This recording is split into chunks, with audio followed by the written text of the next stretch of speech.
Hello everyone, welcome to Unacademy.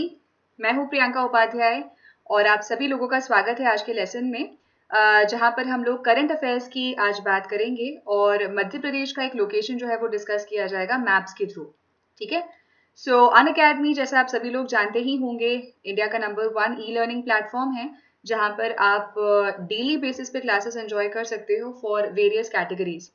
Now मैं आप लोगों के लिए एमपीपीएससी और व्यापम कैटेगरी के अंदर कुछ लाइव क्लासेस कंडक्ट करती हूँ ऑन अनअकैडमी, जहाँ पर डेली बेसिस पे हमारी टाइमली क्लासेस होती हैं, स्पेशल क्लासेस कंडक्ट होती हैं जो कि आप लाइक टेकअप कर सकते हो, जो कि आप फॉलो कर सकते हो। एंड इसी के साथ साथ में doubt clearing sessions, quiz, mock test, ये सारा फैसिलिटी भी यहाँ पर इंक्लूडेड रहता है ऑन दी अनअकैडमी प्लेटफॉर्म। ठीक है। मॉक टेस्ट सीरीज कंडक्ट की जाती है अनअकैडमी के द्वारा, जहाँ पर टाइमली एक पूरा कोर्स कंप्लीट होने के बाद में या कुछ कुछ समय में जो आपका एमपीपीएससी प्रीलिम्स और मेंस का मॉक टेस्ट सीरीज है वो यहाँ पर लॉन्च किया जाता है, जहाँ पर एक इवैल्यूएशन होता है आपका कि कितने लेवल ऑफ प्रिपरेशन आपकी हो चुकी है, कहाँ कहाँ पर आपको और ज़्यादा वर्क करना है, कौन कौन से सब्जेक्ट्स हैं जिस पर आपको और फोकस करने की ज़रूरत है। ठीक है। इनका जो पूरा इवैल्यूएशन होगा पेपर्स का, ये टॉपर्स के द्वारा किया जाता है। जो एमपीपीएससी के पुराने टॉपर्स रहे हैं वो पूरा आपका पेपर इवेलुएट करते हैं और उनके थ्रू आपको ये जानने को मिलेगा कि कौन से सब्जेक्ट्स, कौन से एरियाज ऐसे हैं जहाँ पर आप ठीक तरीके से परफॉर्म नहीं कर पा रहे हैं एंड क्या क्या बुक्स या सोर्सेस आपको और फॉलो करने की जरूरत है। ठीक है। सो ये एक बहुत अच्छा प्लेटफॉर्म है जहाँ पर आपका एक प्रैक्टिस सेशन भी चलता रहेगा और एक पूरा एक आइडिया लगता है कि क्या स्टैंडर्ड ऑफ क्वेश्चंस पूछे जाते हैं एमपीपीएससी में, क्या लेवल ऑफ क्वेश्चंस रहता है, कितने समय में आपको अपना पूरा जो क्वेश्चन पार्ट है वो कंप्लीट करना है, टाइम मैनेजमेंट कैसे हैंडल करना है, ये सारी चीजें हम लोग यहाँ पर देख पाते हैं with the help of the mock test series, जो कि फ्री रजिस्ट्रेशन पे लॉन्च की जाती है बाय अनअकैडमी। सो आप लोग प्लीज फॉलो करें इसको। अनअकैडमी का जो एमपीपीएससी व्यापम चैनल है उसको आप लोग सब्सक्राइब करें, तो उसी के थ्रू आप लोगों को नोटिफिकेशंस मिलती रहेगी कि मॉक टेस्ट कब हो रहे हैं, कौन से नए लिंक्स आ रहे हैं क्लासेस के, कौन कौन से नए कोर्सेस आ रहे हैं, एवरीथिंग। ठीक है। मेरी अगर मैं बात करूं तो एमपीपीएससी के लिए मैंने अभी एमपीपीएससी और व्यापम दोनों के लिए मैंने कुछ अभी कोर्सेज लॉन्च किए हुए हैं for the month of May, जहां पर 3 कोर्सेज के बारे में मैं आपको बताना चाहूंगी कि एक कोर्स चालू हुआ है ये एनवायरनमेंट का, जहां पर 2019 और 20 सिलेबस को पूरा कंपाइल करके ये एक बेसिक कोर्स बनाया हुआ है एनवायरनमेंट का, जिसमें हम लोग ऑब्वियसली बेसिक्स तो कवर करेंगे ही, उसके साथ साथ में जितने भी पुराने क्वेश्चंस पूछे जा चुके हैं एनवायरनमेंट से रिलेटेड उसका पूरा एक इवैल्यूएशन होगा। उसके बारे में मैं आपको बताऊंगी कि आंसर्स कैसे लिखने होते हैं, ऑब्जेक्टिव क्वेश्चंस हम लोग यहाँ पर सॉल्व करेंगे और डेली बेसिस पे इसकी क्लास रहती है 11 बजे, 11 से 12:30 ये टाइमिंग रहता है। ठीक है। इंग्लिश लैंग्वेज और वोकेबलरी का ये कोर्स है जो कि व्यापम और दूसरे कॉम्पिटिटिव एग्जाम्स के लिए जो लोग तैयारी कर रहे हैं उनके लिए बनाया हुआ है और इसका टाइमिंग रहता है दिन में 3 से 4 बजे।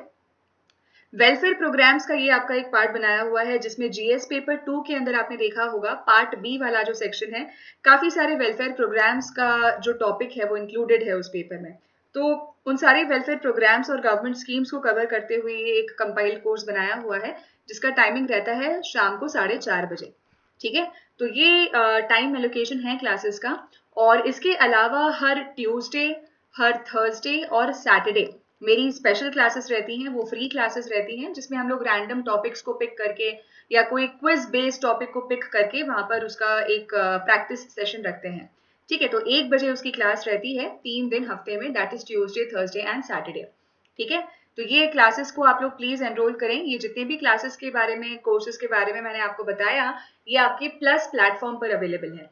प्लस प्लेटफॉर्म का मतलब ये हो गया कि अनअकैडमी का एक सेक्शन है जहां पर अगर आप सब्सक्रिप्शन लेते हो उसके लिए, तो आप डेली बेसिस पे क्लासेस देख सकते हो, डेली बेसिस पे आपकी टाइमली रेगुलर क्लासेस रहेंगी और उसका एक छोटा सा फीस है जो आपको पे करना पड़ता है। से फॉर एग्जाम्पल अगर आप 1 साल का पूरा कोर्स लेना चाहते हैं तो 7,000 रुपए उसकी फीस रहती है, पर उसमें भी डिस्काउंट आपको अवेलेबल रहेगा। ठीक है।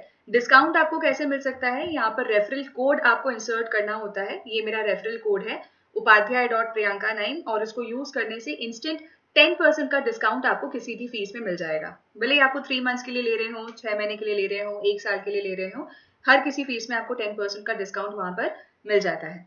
तो आप लोग प्लीज इस कोड का यूज करके जल्दी से जल्दी अनअकैडमी को ज्वाइन करें, ताकि आपकी एक बहुत ही सिस्टमैटिक और एक ईजी अंडरस्टैंडिंग के साथ में तैयारी जो है वो चालू हो जाएगी।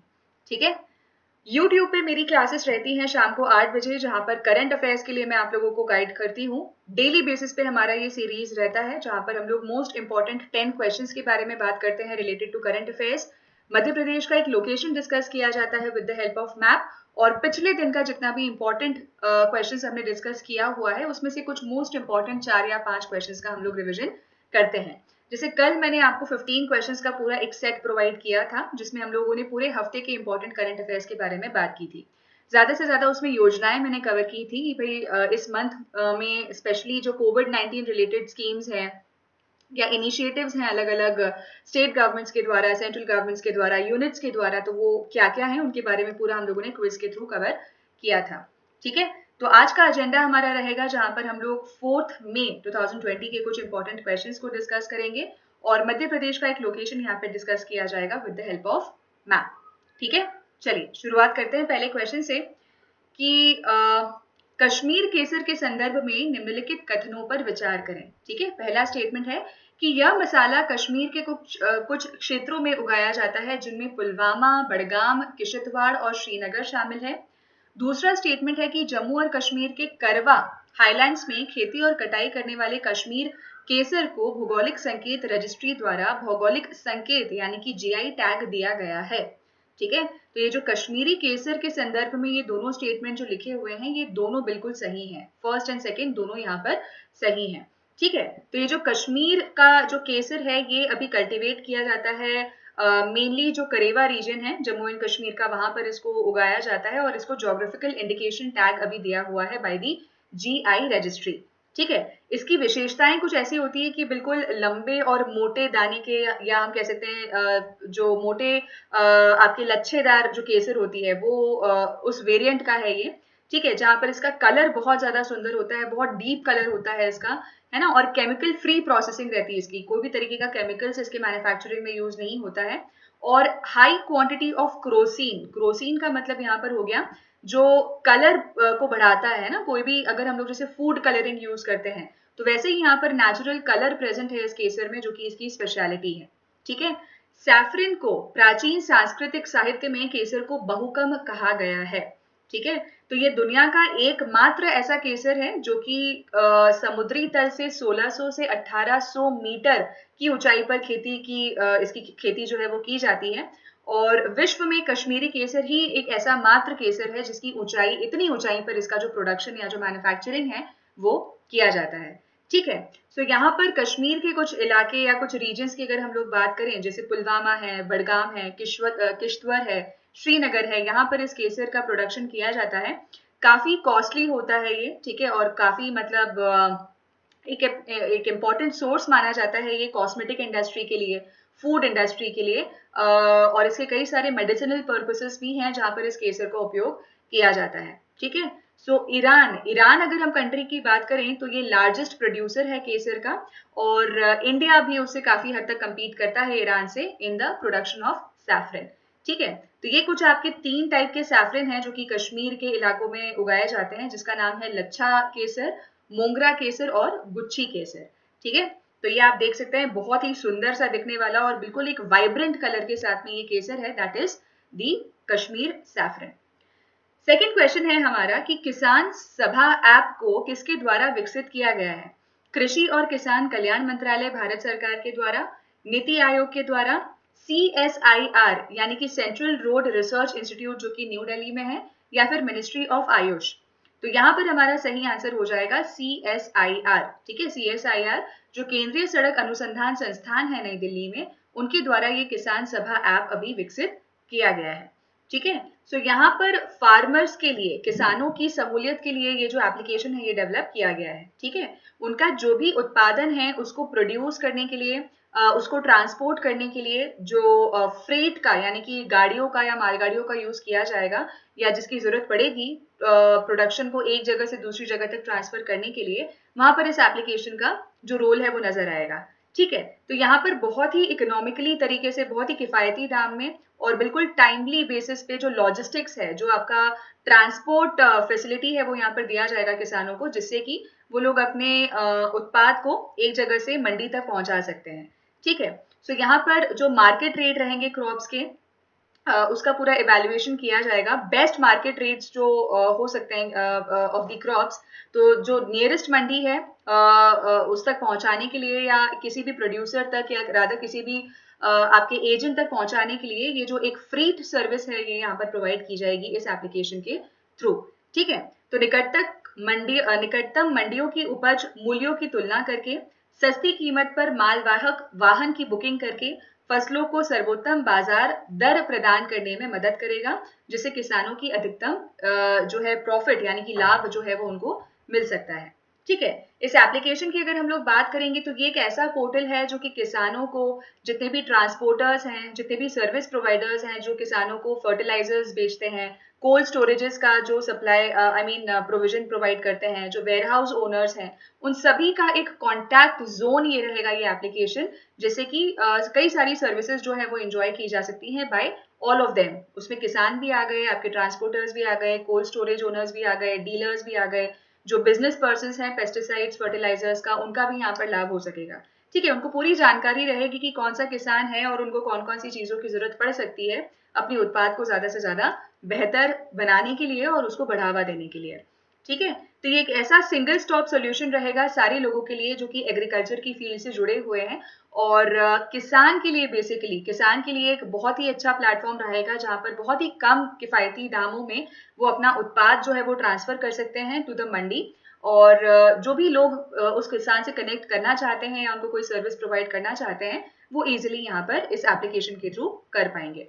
ठीक है, सो यहाँ पर जैसा मैंने आपको बताया कि कोई अगर कोल्ड स्टोरेज ओनर है, ठीक है, या कोई गोडाउन ओनर है, तो भी वो डायरेक्टली कांटेक्ट कर पाएंगे किसान से, ताकि वो अपना स्टॉक वहां पर रख सके, ठीक है, एज अ बैकअप। और मेजरली 6 मॉड्यूल्स पे ये काम करेगा किसान सभा।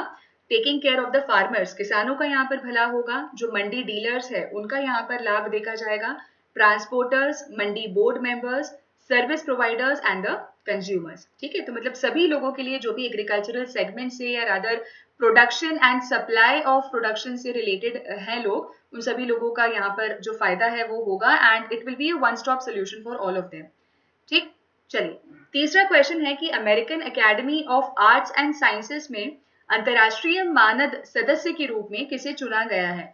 शोभना नरसिम्हन, गरिमा सिन्हा, पूर्वी अग्रवाल या फिर आकांक्षा सिंह? तो यहाँ पर American Academy of Arts and Science में जिनको चुना गया है as the international honorary member, उनका नाम है शोभना नरसिम्हन। ठीक है, इनको यहाँ पर अभी चुना गया है। नाउ ये एक प्रोफेसर हैं from the theoretical sciences unit, Jawaharlal Nehru for advanced scientific research, जो कि department of science and technology के अंडर एक रिसर्च इंस्टीट्यूट है, वहां की ये प्रोफेसर हैं शोभना नरसिम्हन, जिनको अभी इलेक्ट किया गया है as a international honorary member. ठीक है, जिनको American Academy of Arts and Science का एक ऑनररी मेंबर यहाँ पर चुना गया है। ठीक है, सो अंतरराष्ट्रीय मानद सदस्य के रूप में इनको चुना गया है। तो यहाँ पर फील्ड ऑफ साइंसेस, साइंस की फील्ड में, विज्ञान की फील्ड में इन्होंने कुछ विशिष्ट कार्य किए हैं, कुछ विशिष्ट इनके योगदान रहे हैं, जिनकी वजह से ये मेंबरशिप इनको दी हुई है। ठीक है, सो यहाँ पर नैनो मटेरियल्स के डिजाइन में, नैनो मटेरियल्स आपका साइंटिफिक फील्ड में एक एलिमेंट होता है जिसका प्रोडक्शन या रादर इसका डिजाइन से रिलेटेड इन्होंने काम किया हुआ है। और इनके अलावा अगर हम लोग बात करेंगे तो कई सारे फेमस पर्सनालिटीज हैं जिनको American Academy of Arts and sciences को का जो ऑनररी मेंबर है वो बनाया जा चुका है। जैसे अगर हम लोग बात करें एल्बर्ट आइंस्टाइन की, नेल्सन मंडेला की, चार्ल्स डार्विन की, तो ये हमारे कुछ बहुत ही इंपॉर्टेंट पर्सनालिटीज हैं जिनको ये मेंबरशिप का टैग दिया गया था बाय दी सोसाइटी। और उसमें अभी ये लेडी जो है ये भी एड ऑन हुई हैं, who is Shobhana, Mrs Shobhana. ठीक है, so she is professor Shobhana Narasimhan, जिनका अभी लिस्ट में एड ऑन हुआ है as the international member. Okay, fourth question है कि हाल ही में खबरों में देखा गया one nation one ration card योजना किसकी एक पहल है? ऑप्शंस है हमारे, केंद्रीय श्रम और रोजगार मंत्रालय, केंद्रीय खाद्य प्रसंस्करण उद्योग मंत्रालय, केंद्रीय ग्रामीण विकास मंत्रालय या फिर केंद्रीय उपभोक्ता मामले, खाद्य और सार्वजनिक वितरण मंत्रालय। तो यहाँ पर हमारा आंसर हो जाएगा ऑप्शन नंबर डी, जो union ministry of consumer affairs, food and public distribution, उनके द्वारा ये जो one nation one ration card योजना है, उनके द्वारा अभी ये रिलीज या लॉन्च की गई है। ठीक है, सो यहाँ पर कुछ और हमारे 5 ऐसे राज्य या यूनियन टेरिटरीज हैं जहां पर ये one nation one ration card का जो स्कीम इम्प्लीमेंटेशन है वो किया गया है। कौन कौन से राज्य हैं अभी? उत्तर प्रदेश, बिहार, पंजाब, हिमाचल प्रदेश, दादरा एंड नागर हवेली और दमन एंड दीव। ठीक है, तो ऐसे ये हमारे कुछ यूनियन टेरिटरीज एंड स्टेट्स हैं जिनको अभी ये one nation one ration card का जो स्कीम इम्प्लीमेंटेशन यहाँ पे भी किया हुआ है। ठीक है, इसके अलावा और भी 12 स्टेट्स हैं जहां पर ये one nation one ration card का प्लान चल रहा है ऑलरेडी। जैसे आंध्र प्रदेश की हम बात करें, गोवा, गुजरात, हरियाणा, झारखंड, केरला, कर्नाटका, मध्य प्रदेश, महाराष्ट्र, राजस्थान, तेलंगाना और त्रिपुरा। ठीक है, ये कुछ ऐसे स्टेट्स हैं जहां पर ऑलरेडी ये स्कीम इम्प्लीमेंट हो चुकी है। नाउ इस स्कीम के अंदर, इस फैसिलिटी के अंदर क्या होगा कि जितने भी हमारे माइग्रेंट वर्कर्स हैं, ठीक है, तो उनको जब वो एक जगह से दूसरी जगह तक मूव होते हैं तो उनको अलग से कोई राशन कार्ड का एप्लीकेशन नहीं देना है। एक ही राशन कार्ड के बेसिस पे वो जो भी फूड ग्रेन है या जो अपना फूड का प्रोविजन है वो ले सकते हैं किसी भी स्टेट में। ठीक है, सो यहाँ पर जो उनका कोटा रहता है, जो उनका एंटाइटल्ड कोटा है कि किसी भी स्टेट में या कहीं से भी वो फूड ग्रेन्स उनको उतना मिलना ही चाहिए अकॉर्डिंग टू द गवर्नमेंट, तो वो उनको इन 17 स्टेट्स एंड यूनियन टेरिटरीज में इजिली मिल सकता है सिर्फ एक ही राशन कार्ड के बेसिस पे। ठीक है, सो यहाँ पर इस स्कीम या अदर इस फैसिलिटी के थ्रू 60 करोड़ बेनिफिशियरीज जो है वो लाभ ले सकेंगे in the 17 states and union territories.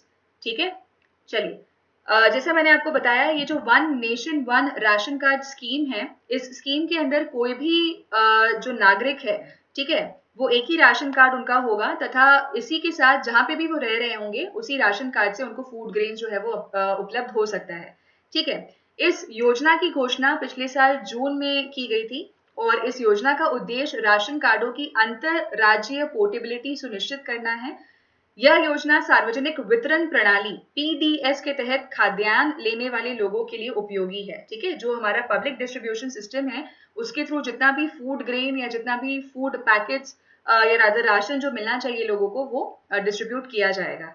ठीक है, तो स्पेशली ये जो माइग्रेंट वर्कर्स होते हैं उन लोगों के लिए, प्रवासी जो मजदूर हैं उन लोगों के लिए एप्लीकेबल रहेगा, जहाँ पर ऑलमोस्ट 37% जो हमारी पॉपुलेशन है वो माइग्रेंट वर्कर्स की है और उनको फूड ग्रेन का या पब्लिक डिस्ट्रीब्यूशन सिस्टम के तहत उनका कोई भी लॉस ना हो उसको ध्यान में रखते हुए यहाँ पर 17 स्टेट्स और यूनियन टेरिटरीज को अभी पूरा क्लब कर दिया गया है। ठीक है, under the one nation one ration card scheme. Fifth question है हमारा कि निम्नलिखित में से किस भारतीय राज्य को हाल ही में पहली बार ई नाम राज्यों की सूची में जोड़ा गया है? कर्नाटका, मणिपुर, तमिलनाडु या फिर उत्तर प्रदेश? तो यहाँ पर हमारा सही आंसर हो जाएगा कर्नाटका। ठीक है, ई नाम राज्यों की सूची में अभी सबसे पहले कर्नाटका का नाम जो है वो जोड़ा गया है। ठीक, अभी यहाँ पर 200 नई मंडियां जो है वो ऐड हुई हैं ई नाम प्लेटफॉर्म पे।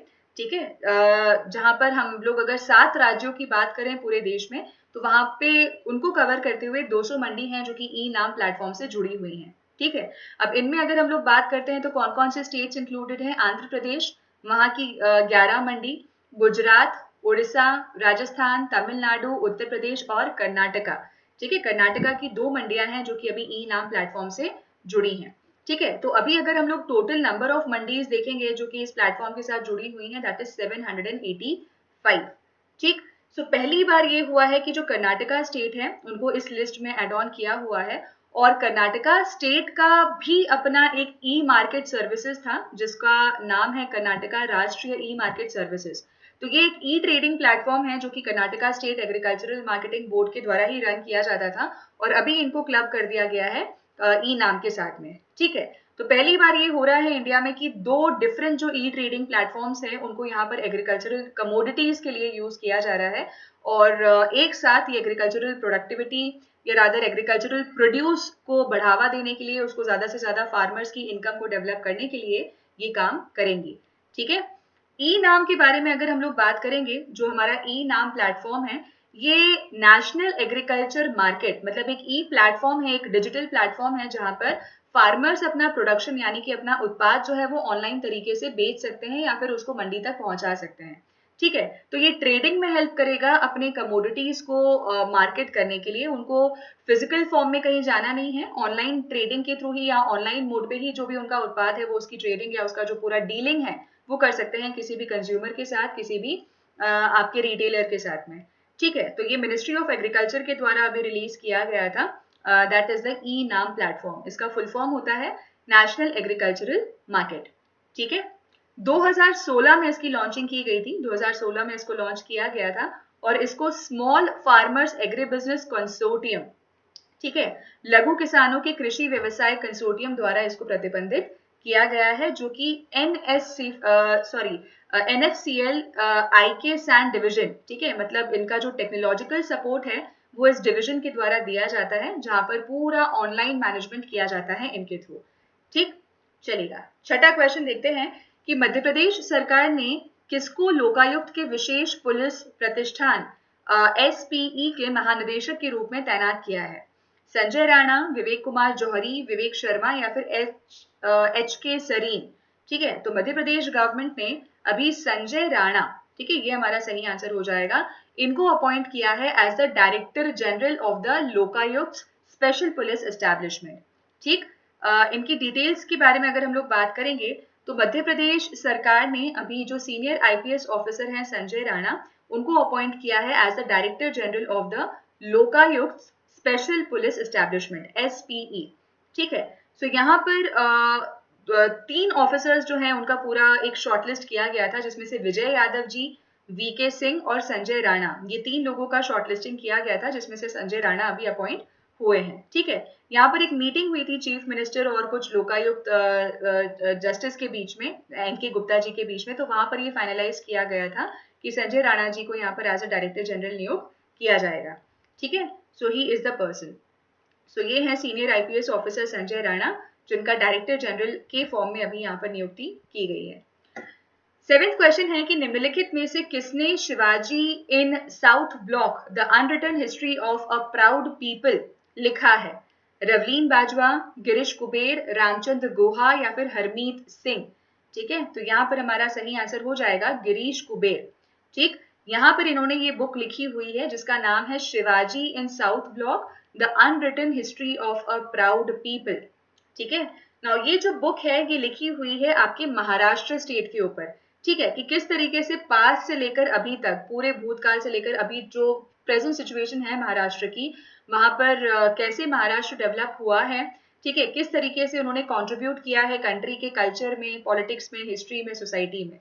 ठीक है, तो उस पर ये पूरी बुक लिखी हुई है। अक्टूबर में इसका जो रिलीज है वो किया जाएगा। एक पब्लिशिंग कंपनी है हार्पर कॉलिंस नाम की, तो वो इस बुक को रिलीज करेंगे। और 1 मई 2020, ठीक है, 1 मई 2020 को ये अनाउंसमेंट किया गया था कि इसकी पब्लिशिंग अभी होने वाली है।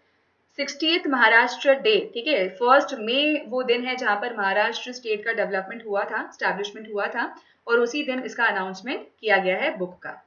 ठीक, 8वां क्वेश्चन है कि निम्नलिखित में से कौन सा महाकाव्य वैश्विक स्तर पर सबसे ज्यादा देखे जाने वाला मनोरंजन कार्यक्रम बन गया है?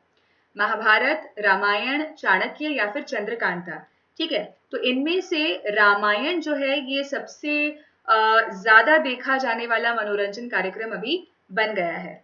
ठीक है, सो रामायण जैसे अभी हम लोग सब जानते होंगे कि इनका जो इस सीरियल का टेलीकास्ट होता है, शाम को सुबह दोनों टाइम इसका टेलीकास्ट होता है रामायण का, तो वाल्मीकि जी के द्वारा जो रामायण यहाँ पर फॉर्म की गई थी, उसका दैट इज एंटरटेनमेंट प्रोग्राम जो कि अभी ग्लोबल लेवल पे सबसे ज्यादा देखा गया है। ठीक है, ये जो री टेलीकास्ट है टीवी शो का रामायण का, ये स्टार्ट किया गया था मार्च 2020 में बाय दूरदर्शन। ठीक, सो यहाँ पर एक रिकॉर्ड ब्रेकिंग व्यूअरशिप जो है वो देखी गई थी ऑफ 77 मिलियन। ठीक है, मतलब हम कह सकते हैं करीब 7 करोड़ लोग जो हैं उन्होंने एक दिन में 7 करोड़ लोग जो है वो रामायण जो सीरियल है वो उसको देखते हैं डेली बेसिस पे।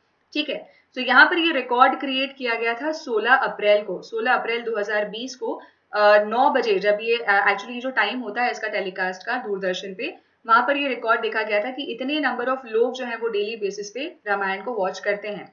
ठीक है, so this is the news related to this. और 33 साल बाद रामायण को वापस से अभी एयर किया जा रहा है, ब्रॉडकास्ट किया जा रहा है, जहां पर इसका नंबर आया है किसके बाद, या इसके पहले कौन सा था, जो गेम्स ऑफ थ्रोन है, ठीक है, उसका ये रिकॉर्ड देखा गया था कि 2019 में जो गेम ऑफ थ्रोन्स आप लोग सब देखते होंगे वो सीरीज, तो उसका ये देखा गया था कि एक दिन में, या रादर एक सिंगल नाइट व्यूइंग जो रिकॉर्ड्स थे उसके वो थे 19.3 मिलियन।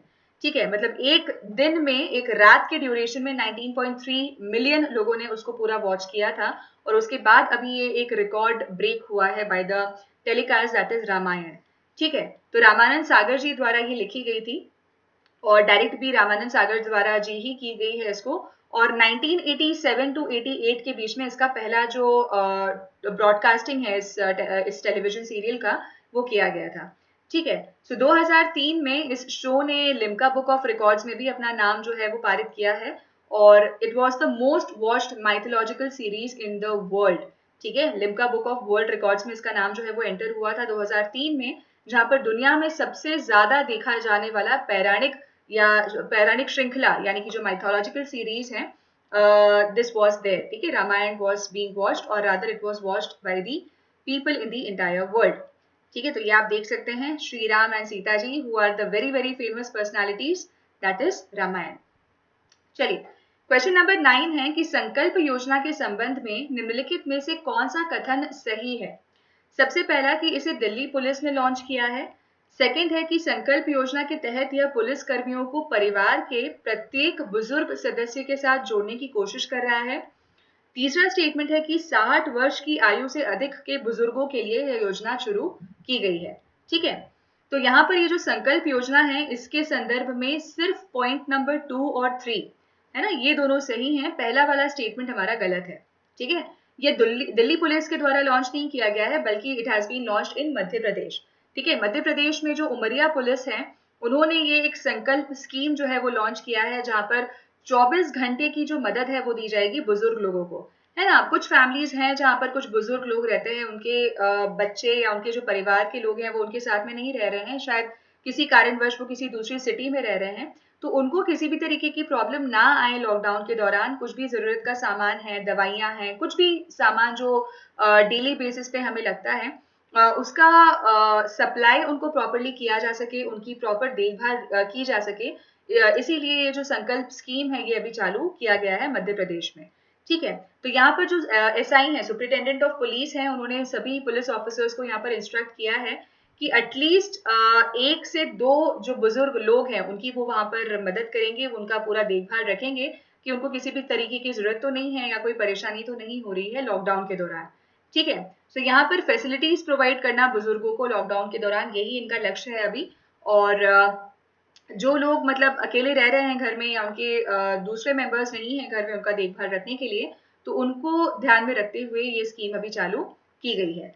ठीक है, सो यहाँ पर जितने भी बड़े बुजुर्ग लोग हैं जो कि 60 साल तक के हैं, तो उनको मेडिसिन हैं, सब्जियां, दूध, फल फ्रूट, टीवी का कोई अगर रिचार्ज करना है, कोई ऑनलाइन एप्लीकेशन उनको अगर डाउनलोड करके देना है, तो ये सारी चीजें जो फैसिलिटीज है वो यहाँ पर दी जाएगी मध्य प्रदेश पुलिस के द्वारा। ठीक है, उमरिया में ये अभी चालू हुआ है।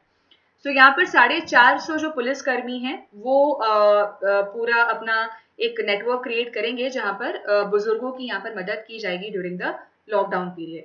ठीक है, मध्य प्रदेश के बारे में अगर हम लोग बात करेंगे तो कैपिटल है इसकी भोपाल, ऑफिशियल लैंग्वेज है इसकी हिंदी, एरिया क्षेत्रफल जहां पर ये पूरा स्प्रेड है that is 3,08,346 kilometre square. Area rank है इसका सेकंड, पॉपुलेशन है यहाँ की 70 like almost 725,97565। ठीक है, this is the population count here. Population wise अगर रैंक देखा जाएगा तो that is 5th in rank. ठीक है, 1956 में इसकी स्थापना की गई थी, इसका निर्माण हुआ था।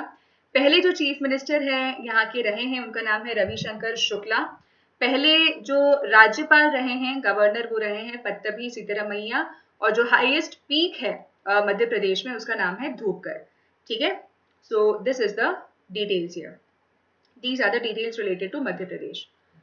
ओके, 10वां क्वेश्चन है कि निम्नलिखित में से किस बल्लेबाज ने हाल ही में न्यूजीलैंड के क्रिकेट खिलाड़ी के रूप में सर रिचर्ड हेडली पदक जीता है। Which of the following batsman has won the Sir Richard Hadlee medal as New Zealand's cricket player of the year recently? Kane Williamson, Brendon McCullum, Martin Crowe या फिर रॉस टेलर? तो यहाँ पर सही answer हो जाएगा इसका रॉस टेलर। ठीक है, इन्होंने ये टाइटल जीता, रादर ये मेडल जीता हुआ है, सर रिचर्ड हैडली मेडल। ठीक है, सो वेटरन बैट्समैन मतलब क्रिकेट इंडस्ट्री में काफी लंबे समय तक ये मतलब एज अ प्लेयर रहे हैं रॉस टेलर। जिनको वोट किया गया था as the New Zealand best cricketer of the year. ठीक है, तो यहाँ पर इन्होंने ये मेडल जीता हुआ है जिसका नाम है रिचर्ड हेडली मेडल। तीसरी बार इन्होंने ये मेडल जीता हुआ है, क्योंकि जितने भी फॉर्मेट्स होते हैं क्रिकेट के, test match, one day, international, T20, सभी वेरिएंट्स में इनका जो परफॉर्मेंस है वो बहुत ही शानदार रहा है। और टेलर जो है हाईएस्ट रन स्कोरर बने थे न्यूजीलैंड के टेस्ट क्रिकेट में। ठीक है, जहां पर इन्होंने स्टीफन फ्लेमिंग को पीछे छोड़ दिया था। ठीक, इसी के अलावा यहाँ पर ये फर्स्ट क्रिकेटर बने हैं पूरे वर्ल्ड में जहां पर इन्होंने इंटरनेशनल मैचेस 100 इंटरनेशनल मैचेस अभी कंप्लीट कर लिए हैं इन ऑल द 3 फॉर्मेट्स। ठीक है, so he is the first person, first cricketer in the world जिन्होंने सभी 3 फॉर्मेट्स, T20, वनडे इंटरनेशनल्स और टेस्ट मैचेस में 100 गेम्स, पूरे 100 इंटरनेशनल मैचेस अभी पूरे कंप्लीट कर लिए हैं। ठीक है, सो यहाँ पर ये अगर हम स्कोर की बात करें तो 1389 स्कोर्स इन्होंने, रन्स जो है वो यहाँ पर स्कोर किए थे सभी फॉर्मेट्स में, जो कि लास्ट सीजन में इन्होंने स्कोर किया था। एंड इन्होंने न्यूजीलैंड को काफी मदद की है, टीम को मदद की है, जहां पर ये लोग वर्ल्ड कप जीत पाए जुलाई में। तो काफी उनका एक इम्पॉर्टेंट पार्ट हमें नजर आता है as a player in the cricket field. ठीक है, so these are the details related to the very very famous player who is Ross Taylor. चलिए, सो ये आप देख सकते हैं, he is the famous player Ross Taylor.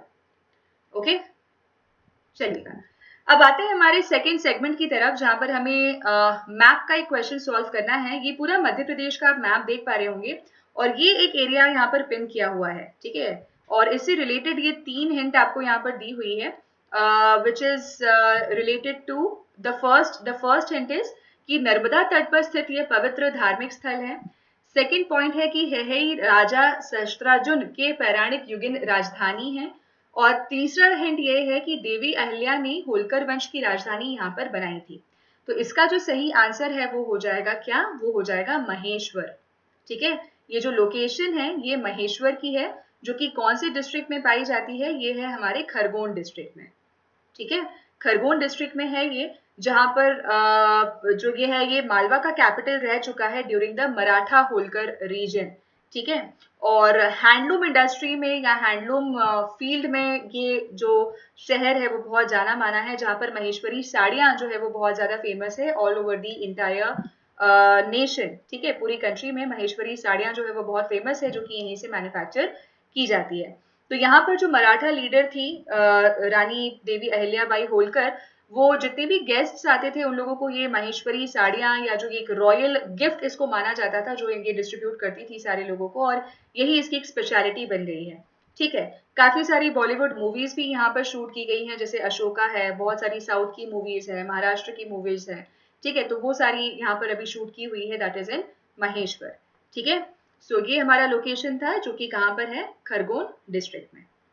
Okay, चलिए guys, तो ये था आज का हमारा सेशन, जहां पर हम लोगों ने मोस्ट इंपॉर्टेंट 10 क्वेश्चंस के बारे में बात की, मैप के बारे में हमने बात की है। अब कल मैंने आप लोगों को 15 क्वेश्चंस का पूरा कंप्लीट सेट करवाया था, ठीक है, पूरे हफ्ते का। तो रिवीजन के लिए हमारे पास में आज कुछ सेट नहीं है, हम लोग कल से अपना जो रिवीजन पार्ट है वो चालू करेंगे, जिसमें आज के मोस्ट इंपॉर्टेंट 5 क्वेश्चंस को मैं वापस से पिक करूंगी। ठीक है, तो आई होप आप लोगों को सेशन बहुत इंटरेस्टिंग लगा होगा। आपके जो भी सजेशंस हैं प्लीज आप दें, कुछ भी अगर आपका एडवाइस है, कोई अगर आपका लाइक फीडबैक है, तो आप जरूर दे सकते हैं, ताकि मैं आप लोगों के लिए और बेस्ट प्रोवाइड कर सकूं। ठीक है, इसी के साथ में आप लोग प्लीज अनअकैडमी पे भी मुझे फॉलो करते रहें, ताकि जितने भी नोटिफिकेशन है मेरी क्लासेस से रिलेटेड, कोर्सेज से रिलेटेड, वो आपको मिलती रहेगी। मेरा रेफरल कोड है upadhyay.priyanka9। ठीक है, UPADHYAY upadhyay.priyanka PRIYANKA priyanka9, ये मेरा रेफरल कोड है। ठीक है, चलिए, thank you so much for the participation. Have a very very good evening. Thank you. जय हिंद।